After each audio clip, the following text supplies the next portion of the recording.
નમસ્કાર ખેડૂત મિત્રો, ફરી એકવાર સ્વાગત છે આપનું હેલ્પ ફોર ગુજરાતીમાં। હવામાન ખાતાની ટૂંકી આગાહી। જાણો કયા વિસ્તારમાં પડશે 1 વાગ્યા સુધીમાં મુશળધાર વરસાદ। રાજ્યમાં ચોમાસાની શરૂઆત થઈ ચૂકી છે। ચોમાસાની શરૂઆત જ ધમાકેદાર થઈ છે અને ધોધમાર વરસાદને પગલે વિકટ સ્થિતિ જોવા મળી રહી છે। ખાસ કરીને ભાવનગર અને બોટાદના વિસ્તારોમાં ભારે વરસાદ ખાબક્યો છે।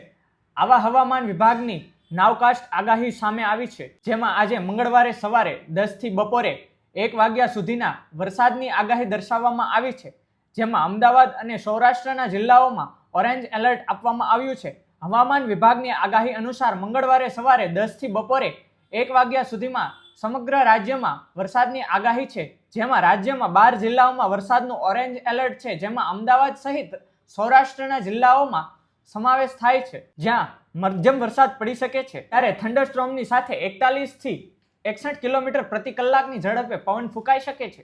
જ્યારે આ સિવાય રાજ્યના તમામ જિલ્લાઓમાં યલો એલર્ટ છે, ત્યાં હળવો વરસાદ પડી શકે છે, જ્યારે 40 કિલોમીટર પ્રતિ કલાકની ઝડપથી પવન ફૂંકાઈ શકે છે। નોંધનીય છે કે રાજ્યમાં નૈઋત્યના ચોમાસાનું આગમન થઈ ચૂક્યું છે। રાજ્યમાં પહેલા વરસાદ જ ધોધમાર વરસતા ઘણા ભાગોમાં વિકટ સ્થિતિ જોવા મળી રહી છે, ત્યાં સુધી કે શેરીઓમાં વાહનો પણ તણાતા જોવા મળી રહ્યા છે, જ્યારે કેટલાક વિસ્તારોમાં ઘરોમાં પાણી ઘૂસી જતા લોકોને હાલાકીનો સામનો કરવો પડી રહ્યો છે। જો તમને વિડીયો સારો લાગ્યો હોય તો વિડીયોને લાઇક, શેર અને ચેનલને સબસ્ક્રાઇબ કરવાનું ભૂલશો નહીં। Thank you.